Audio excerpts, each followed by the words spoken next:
tenangnya dalam hati. Kita sudah kembali.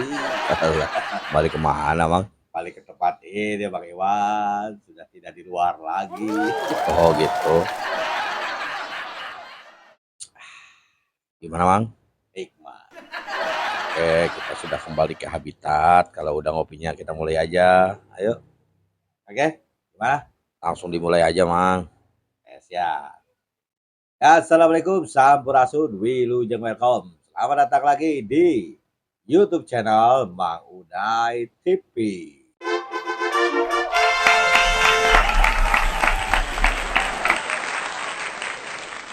Oke, terima kasih. Ya, seperti biasa kita akan membahas apa yang lagi rame di dunia media sosial kita kali ini. Gak diingetin untuk subscribe gitu penonton. Biarin itu banter juga. Kalau suka mah dia subscribe. Begitu. Panjangan openingnya Bang Iwan. Ntar bete orang yang nonton. Ya udah tuh sok dimulai aja. So, kita mulai dari mana? Itu yang kata Pak Dadang soal si Topik datang ke gedung Pakuan itu ternyata benar, Mang. Dia datang. Udah ada buktinya? Bukti ada, saksi ada. Oke, kita langsung ke video pertama. Mainkan. Play. Bapak menyampaikan bahwa Taufik pernah datang ke gedung Pakuan tuh bener, Pak. Betul. Ini. Oh, Bapak ini yang yang ini. terimanya. Ini yang jaga di gedung Pakuan. Jadi Bapak itu hari apa itu jaga? Pas hari itu teh nggak tahu Pak Topik ya, itu kita punya tamu. Nah, Hari apa itu? Hari Selasa. Tanggal berapa itu Selasa Jam tuh? 2 tilu. 2 tilu. Saya subuh-subuh teh dongkap. Heeh. Yang ketemu Bapak. Ke gedung Pakuan. Ke gedung Pakuan. Jam berapa? Di jam 4 lebih pada subuh. Subuh. Di luar pagar berarti Di dia luar. datang. Di luar. Dia ngetok. Ya, manggil. Heeh. Tapi abis itu langsung Karena takut ngangker. juga kan? Takut juga kalau Heeh. malam. Malam. Kami anjena nganggo motor NMAX warna hitam, nganggo helm. Pakai helm. Pun sareng nganggo iya gitu.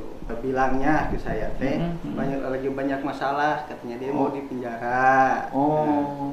Terus nggak tahu permasalahannya apa gitu kata dia teh. Terus sama saya tadi diarahkan ke Balai Pananggehan. Ke Balai Panangan Gedung Sate. Ya. Dia habis itu dia berangkat lagi. Habis itu dia berangkat lagi, saya juga Nggak nitip menyaksa. pesan apa-apa. Enggak. Dia waktu itu ngaku Taufik Hidayat. Enggak. Oh enggak. Tuh kan, Mang. Ada buktinya, ada saksinya, ya kan? Bang Iwan. Jadi benar Pak Dadang. Ya, untuk kedatangan si Kehen itu, si Koplok ke gedung Pakuan, ya memang sudah terjadi, memang terjadi, benar terjadi. Ada bukti CCTV-nya dan ada saksinya, Bapak Sekomriti, ya kan? Ya, security. Ya, cuman ada perbedaan versi saja. Di mana perbedaannya? Waktu Padadang, Apa sampai 3 kali?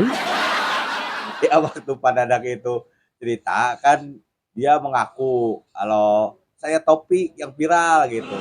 Dia mengaku ke Bapak Sekomritinya kan, ke Satpam. Tapi kalau menurut pengakuan Bapak Sekomriti itu, dia tidak bilang kalau dia adalah si Topik. Oh, nggak ngaku kalau dia Topik. Iya, makanya juga sama dia kan istilahnya nggak ditangkap lah, ibaratnya dibiarkan berlalu begitu saja. Ya iyalah, Mang. Kalau waktu itu dia ngaku kalau dia itu Topik, udah pasti Mang bakal dikarungin. Waduh, kenapa harus pakai karung, Mang Iwan? Ya, ibaratnya biar nggak kabur. Yang butuh karung mah bukan penjahat, tapi pelaut. Alah, untuk apa pelaut butuh karung? Ya untuk mengarungi lautan atuh. Ada aja. Terus kalau pengantin baru mengarungi bahtera rumah tangga, Ya sama, butuh karung. ngarang. Biar rezekinya sekarung. Jadi mengarungi mah butuh karung gitu ya. Lanjut, berita apa selanjutnya? Nah, ini ada KDM yang menyerahkan uang bantuan Pemprov 1 miliar. Oke, siap. Kita mainkan. Play. Pak Gup, izin Pak Gup. Kedatangan hari ini Pak Gup. Ya hari ini bertemu dengan Pak Direktur dan para dokter yang menangani hampir 40 ya. Dokter yang menangani intinya adalah menanyakan perkembangan. Karena kalau melihat pada pasiennya saya nggak mau. Pertama takut saya bawa kuman, nanti malah merepotkan pasien. Tapi yang paling utama melihat perkembangan dan rencana-rencana ke depan. Dari sisi etik, dan insya Allah tadi sudah disampaikan, pemerintah Provinsi Jawa Barat akan mendampingi sampai sini. Tidak mendepositkan uang 1 miliar, yang mendepositkan adalah pemerintah Provinsi Jawa Barat. Nah itu untuk bantuan dana pemulihan buat YTR mah dari Pemprov. Jadi kita bisa lihat tadi dokternya 40 ya Bang Iwan. Betul. Dokternya 40. Dan terakhir juga, bukan terakhir, di pertengahan Bapak KDM bilang dia tidak bisa menemui korban karena dikhawatirkan membawa kuman atau bakteri dari luar gitu. Jadi harus steril lokasinya kan seperti itu. Nggak tega juga kayaknya Mang. Dan terakhir Bapak Ae menegaskan bahwa ini yang mendepositkan uang 1 miliar itu Pemprov Jabar. Agar apa? Agar media menulisnya dengan benar dan betul. Emang kenapa dengan media? Ya biasanya kan media kalau menulis kayak misalnya KDM menyerahkan uang 1 miliar gitu. Nah, Aing nggak mau kayak gitu. Karena ini memang uang dari Pemprov, ya berarti ini Pemprov yang menyediakan anggaran untuk pemulihan korban. Ya intinya sesuai sumber lah kan. Oh, jadi Bapak Aing mah ibarat katanya mah hanya pembawa saja. Ya karena bukan dari KDM. Iya, anggarannya dari Pemprov bukan dari Bapak Aing. Catat. Tapi kan pastinya Bapak Aing secara pribadi juga pasti ngebantu juga kali Mang, selain dari Pemprov gitu ya kan. Oh, iya tuh kalau istilah ibarat kata masih apa namanya masih bisa dibantu secara langsung tuh nggak perlu panjang lebar istilahnya kata-kata langsung saat itu juga. Gimana contohnya? Ada contohnya. Tok coba Mang tunjukin. Play.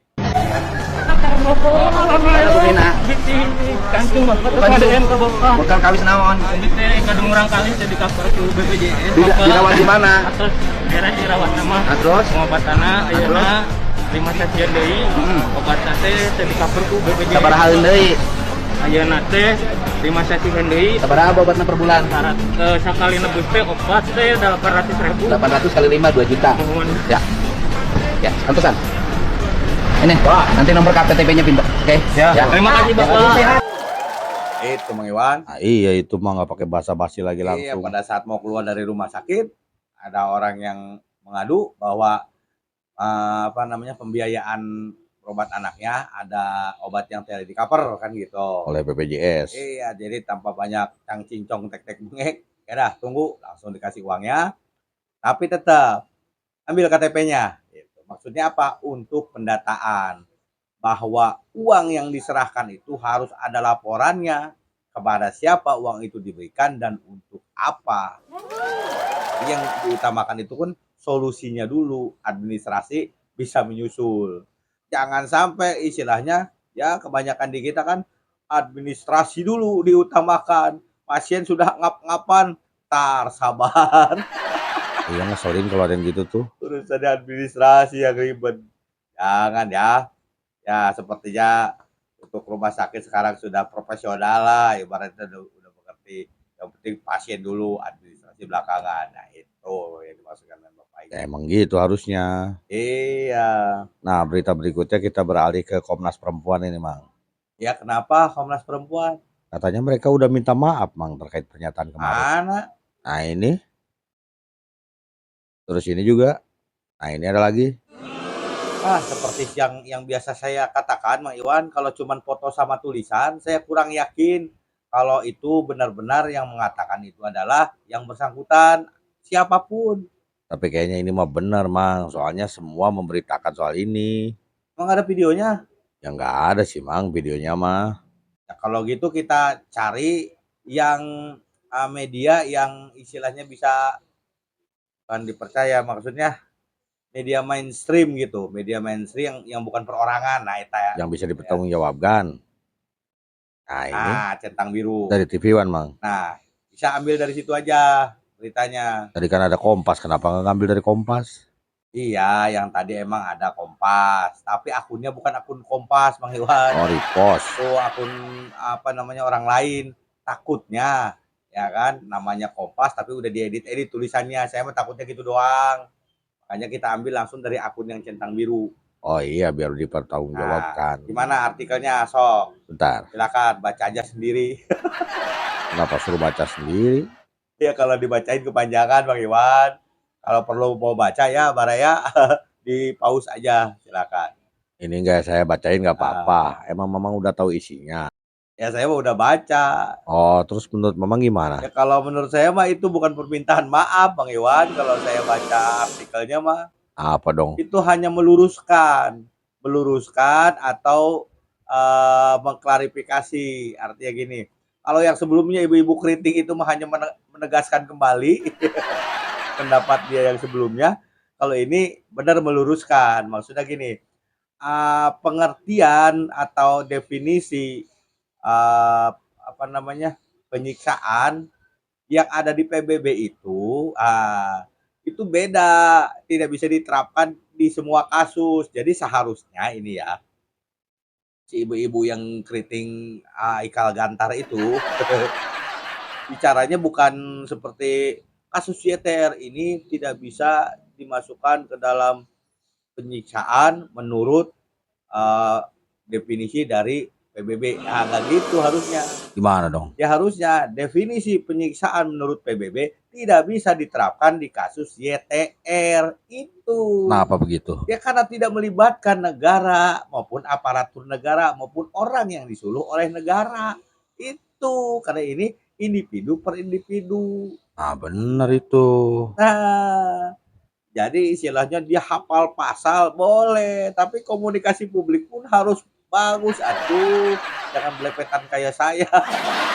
Ya tuh Mamang mau belepetan juga wajar atuh, apa-apa. Nah, iya maksudnya kan dia kan pejabat publik. Komunikasi publiknya harus dilatih biar masyarakat itu tidak misunderstanding atau miss Indonesia. Gak miss universe kalian biar terkesannya global, Iya, internasional. jadi jangan sampai ada salah pengertian kayak gitu. Intinya mah ada perbedaan definisi gitulah. Jadi gitu Ya maksudnya. jelas berbeda antara individu sama yang diinisiasi sama Ah, negara. Tapi ini ada pernyataan dari Menteri HAM nih, Bang. ntar gambar lagi kayak kemarin. Kemarin kan gitu. Ini Menteri HAM ada pendapatnya tentang kasus YTR. Katanya cuma gambar sama tulisan. Kali ini mah video, Mang. Oh ini mah video. Iya. Oke, mainkan. Oh, langsung mainkan biar tahu apa katanya. Play. Menteri HAM sendiri terkait dengan kejadian penyekapan yang di Bandung, Jawa Barat itu dari Kementerian HAM sendiri apakah sudah ada penyelidikan atau gimana Pak? Ya, jadi gini ya, biar supaya teman-teman sekalian, sahabat-sahabat sekalian, dan rakyat Indonesia harus ketahui bahwa penyekapan di Jawa Barat itu salah satu yang pertama kali mendorong bahkan datang ke tempat itu adalah Kementerian Hak Asasi Manusia. Hanya kita tidak pernah menyampaikan kepada publik bahwa kita yang lebih dulu datang. Tapi memang kami yang datang. Kakanwil Jawa Barat datang sampai diwawancarai di Kompas TV kan. Di awal-awal. Oleh karena itulah ini salah satu kontribusi dari Kementerian HAM yang membuka tabir kejahatan. Ya. Saya ingin sampaikan bahwa peristiwa itu adalah mencederai harkat martabat manusia, ya, mencederai kehormatan, dan itu tidak dapat dibenarkan.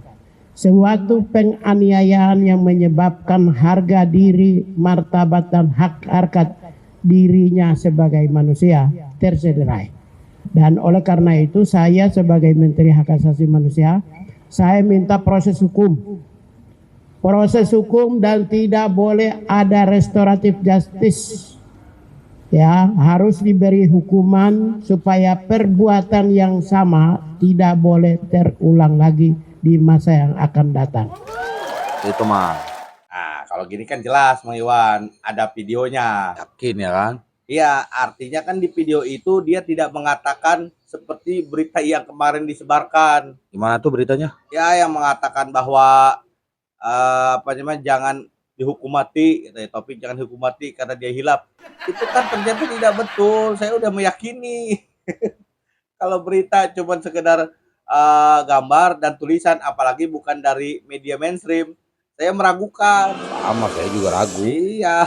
Nggak ada pernyataan itu ya Nggak kan. terbukti itu, nggak ada omongan seperti itu di video ini kan. Nah, terus menurut Mamang gimana? Untuk poin terakhir, istilahnya saya setuju. Jangan ada restoratif justice. Itu ya tulisannya ya. Restoratif justice. Restoratif justice. Restoratif, Mang. Saya mah susah nggak ada pagernya, Mang Iwan. Oh iya. Sok lanjut. Itu setuju. Tapi pernyataan yang pertama saya ragu. Yang bagian mana yang ragu? Yang katanya dia adalah yang paling pertama mendorong kasus ini, katanya. Yang paling pertama datang ke lokasi, katanya. Kan gitu. Ya kenapa ragu atuh? Ya sekarang kenapa tidak dipublish kalau emang Kementerian HAM adalah pihak pertama yang ada di sana, pihak pertama yang mengetahui, pihak pertama yang ada di lokasi. Harusnya dipublish atuh. Kenapa harus dipublish? Ya karena mereka adalah pejabat publik. Publik harus tahu apa yang dilakukan oleh pejabat publik. Kenapa setelah ramai baru mengklaim bahwa sayalah yang pertama? Akulah yang pertama. Alah, dia malah nyanyi. Gampang ngeklaim yang pertama mah. Buktinya mana kan gitu. Iya. Lagian apa untungnya ngeklaim yang pertama. Buktinya sudah banyak akhirnya yang beredar. Mana Kementerian HAM tidak ada suaranya, gara-gara apa? Gara-gara yang pertama tapi tidak dipublish gitu kan? Betul itu. Coba kalau emang dia yang pertama terus dipublish, tidak ada tuh kata-kata mana Kementerian HAM, mana suaranya, nggak ada kata-kata itu. Itulah pentingnya istilahnya dipublish. Nah, betul, jangan takut. Iya, jangan cek ombak dulu. Kira-kira rame nggak nih? Kira-kira viral nggak nih? Nggak gitu atau cara mainnya. Kayak nunggu reaksi dulu ya, Mang. Emang kenapa? Takut tampil pertama udah kayak anak SD di tes ujian praktek. Oh, yang nama depannya huruf A ya kan. Nah, ada juga nih dari Kementerian HAM yang menjelaskan perbedaan antara pelanggaran HAM dengan pelanggaran hukum, Mang. Emang beda? Ya kita dengar aja penjelasannya. Sok dibuka. Coba play. Kalau secara kasat mata di pelanggaran HAM, masa iya seseorang bebas bergerak disekap? Yang datang orang kepada Kementerian Hak Asasi Manusia mengadukan nih bahwa hak saya terlanggar, ada yang melalui surat. Nah kalau misalnya yang terekspos, otomatis Pak Dirjen akan meminta turun untuk melihat apakah ini masuk kategori pelanggaran HAM atau pelanggaran hukum. Jadi kita tidak bisa mengatakan langsung ini pelanggaran HAM. Kalau secara kasat mata di pelanggaran HAM, masa iya seseorang bebas bergerak disekap? Otomatis dia punya hak kan? Nah, tetapi kan kondisinya tetap kita harus melihat ke bawah, kondisinya apa sih yang terjadi, baru nanti Kementerian mengeluarkan rekomendasi dan kebijakan apa yang harus ditetapkan untuk. Nah, itu gimana tuh kalau menurut Mamang? Dia mengatakan tapi tidak menjelaskan, ya. Maksudnya gimana? Iya, dia mengatakan jangan langsung menuduh bahwa ini adalah pelanggaran HAM. Bisa jadi ini adalah hanya pelanggaran hukum. Nah, perbedaannya di mana? Pelanggaran hukum sama pelanggaran HAM. Ini kan harus jelas. Nah, kalau Mamang sendiri paham nggak kira-kira? Ya kalau saya yang mengatakan jadi asumsi atuh. Ya pengen tahu aja, Mang. Boleh. Ya sok ya tuh kalau punya pendapat mah. Saya nggak punya dasar hukumnya, Mang Iwan. Ya pakai logika orang awam aja sih, Mang. Ya kalau menurut saya begini, semua pelanggaran HAM sudah pasti melanggar hukum. Kenapa tuh? Ya karena berkaitan dengan hak hidup, hak kebebasan seseorang, kan seperti itu. Ya terus? Tapi kalau pelanggaran hukum belum tentu melanggar HAM. Apa contohnya? Ya contohnya ditilang polisi, tidak punya SIM, kan tidak ada pelanggaran HAM di situ, hanya pelanggaran lalu lintas, pelanggaran lalu lintas kan gitu. Oh iya ya. Iya, masa pelanggaran lalu lintas melanggar HAM? Nah juga. Udah kan? Iya sederhana padahal mah. Kenapa nggak diomongin aja sih ibu itu? Ngiriwe. Ya emang biar kelihatan riweuh kali mah. Sekarang saya ada contoh kasus. Kasus apa? Kan kata si ibu itu kalau merenggut kebebasan orang lain berarti melanggar HAM. Nah kasus yang ini pasti melanggar HAM menurut saya mah. Yang mana sih? Coba saya mainkan. Play. Tidak manusiawi. Kamu di mau atas nama siapa? Adit. Lihat ini perlakuannya ya. Ini digembok. Kamu berapa orang yang dirangkul? Selain dia siapa lagi? Ada lagi? Ikutin yang di atas satu orang ini tetap. Berapa lama? Berminggu-minggu kau dibuatnya seperti ini. Oke, tetap ya. Kau ini korban. Ada sebulan. Sekitar 3 mingguan. Hah? 3 mingguan. 3 minggu. Perlakuan seperti ini hanya kurang lebih 50 cm. Siapa? Barang plat. Plat. Yang tadi itu.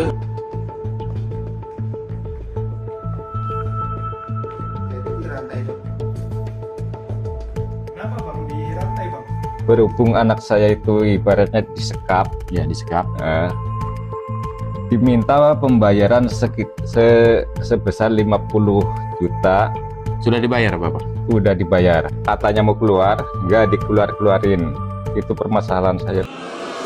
Itu kasusnya Mang Iwan. Ya jelas melanggar HAM tuh orang dirantai kayak gitu. Ya iya dong. Jelas ini melanggar HAM karena merenggut kebebasan seseorang. Sampai dirantai kakinya. Manusiawi. Nah, apalagi ada unsur pemerasan di sini. Oh, ada pemerasan? Nanti dijelaskan di video berikutnya unsur pemerasannya. Tapi yang jelas karena ini melanggar HAM, nah udah pasti melanggar hukum. Buktinya ya para pelakunya yang merantai itu dijerat pasal hukum. Jadi tersangka itu. Jelas pelanggaran hukum juga tuh ini mah. Iya. Jadi dalam kasus ini ada pelanggaran hukumnya, ada pelanggaran HAM-nya, kan gitu ya. Saya pengen tahu asal muasalnya kejadiannya gimana sih Bang ini? Oke, coba kita video keduanya. Ini berkaitan dengan kronologisnya, Mang Iwan. Nah itu yang saya maksud, asal muasalnya gimana gitu Ya, kan? begitu. Play. Khusus untuk percetakan.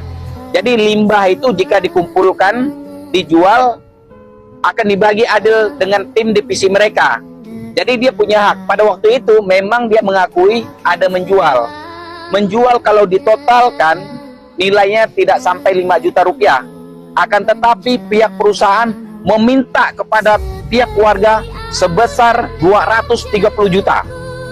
Dan bernegosiasi akhirnya masing-masing 50 juta rupiah. Jadi totalnya 150 juta rupiah. Pada waktu itu pihak korban sudah mentransferkan uang. Janji dilepaskan pada tanggal 20 Juni 2026, akan tetapi sampai detik ini ya, barusan tanggal 26 yang bersangkutan kami bebaskan melalui Lembaga Bantuan Hukum Forum Pemuda Kalimantan Barat dan lembaga bantuan hukum lainnya. Seperti itu. Oh begitu. Kata itu gara-garanya Mang Iwan. Jadi terkait apa yang telah dilakukan korban gitu. Iya, gara-gara dia menjual residu atau limbah dari percetakan yang seharga kurang dari 5 juta dan ketahuan sama bosnya lah ibaratnya. Kita ditahan. Limbah percetakan tuh yang kayak gimana sih maksudnya Mang? Ya, maksudnya kayak saya kan nih pernah nih kerja di percetakan gitu. Residu itu kayak misalnya botol bekas tinta kan bisa dijual lagi sebagai limbah gitu. Atau kertas-kertas atau karton-karton yang gagal cetak. Ya itu kan bisa dijual lagi atau karton-karton bekas membungkus seperti itulah. Oh itu. Nah, biasanya dia bagi rata. Ada satu saat 3 orang ini menjual tanpa sepengetahuan yang lain. Akhirnya si perusahaan mengambil tindakan untuk merantai dan minta ganti rugi kepada keluarga. Minta berapa katanya tadi? Dari harga residu yang dijual hanya di bawah 5 juta, mereka kan minta ganti rugi berarti 230 juta ya. Dan akhirnya deal 50 juta per orang. Tapi tetap tidak dilepaskan. Akhirnya kan keluarga kehel. Laporlah dia ke badan advokasi yang akhirnya dibuka oleh polisi. Tangkap. Syukurlah. Gitu. Jadi kan ada pemerasan di sini. Perusahaan kok gitu ya? Ya seharusnya sebagai perusahaan, kalau emang ada karyawan yang melanggar kode etik perusahaan, ya silahkan. Misalnya melanggar ketertiban atau melanggar apalah tata tertib, silahkan terapkan dengan hukum perusahaan. Tapi kalau udah jatuhnya ke kriminalitas seperti pencurian lah dianggap gitu ya, ini jangan pakai hukum perusahaan atau langsung ke kepolisian. Jangan main hukum sendiri karena perusahaan itu bukan hukum. Betul. Gitu. Jangan mengambil tindakan sendiri dengan melakukan penyekapan, apalagi minta ganti rugi yang jauh di atas harga residu yang dijual. Ya kan jadi nggak masuk akal. Iya kan jadinya akhirnya pelanggarannya jatuhnya ke percetakannya, bukan ke pelaku yang menjual residu. Iya malah berbalik. Iya. Tapi para pelakunya udah diamankan, Mang. Udah diamankan, ada videonya. Play. Usai viral di media sosial, polisi akhirnya membongkar kasus penyekapan yang dialami 3 karyawan sebuah perusahaan percetakan di kawasan Bungur Senen, Jakarta Pusat. Dalam kasus ini, polisi menetapkan 7 tersangka termasuk pemilik perusahaan percetakan sekaligus membeberkan modus yang dilakukan sindikat ini. 5 orang ini laki-laki dan 2 lagi adalah perempuan, yaitu yang ke-6 dengan inisial CML umur 37 tahun, 7 II umur 36 tahun. Ketujuh orang ini patut diduga sebagai pelaku yang memiliki peran masing-masing. Nanti dapat disampaikan oleh Kasat Reskrim. Dan dalam hal ini modus operandinya, bahwasan adapun terhadap para terduga pelaku yang saat ini ditetapkan sebagai tersangka telah melakukan pemerasan terhadap ketiga korban dengan cara melakukan penyekapan. Bahkan beberapa perbuatan penganiayaan sampai dengan melakukan pemasungan atau menjerat kaki dengan peralatan yang ada agar tidak pergi kemana-mana atau melakukan perpindahan tempat. Oh, ya. Ini pelajaran ini buat perusahaan-perusahaan ya. Jangan arogan karena mereka punya kuasa gitu kan. Karena perusahaan bukan hukum. Apalagi saya dengar katanya itu udah 3 hari katanya nggak dikasih makan katanya ya. Keterlaluan itu. Bener ya, Mang? Iya ini pelajaran nih. Jadi untuk perusahaan apabila ada anak buahnya yang melakukan tindakan kriminalitas dan sebagainya, sebaiknya laporkan ke pihak kepolisian. Jangan main hakim sendiri. Nggak boleh kan main hakim sendiri. Ini mah kan 7 orang, Mang. Berarti main hakimnya rame-rame ini, Mang. Sendiri aja nggak boleh, Bang Iwan. Apalagi rame-rame.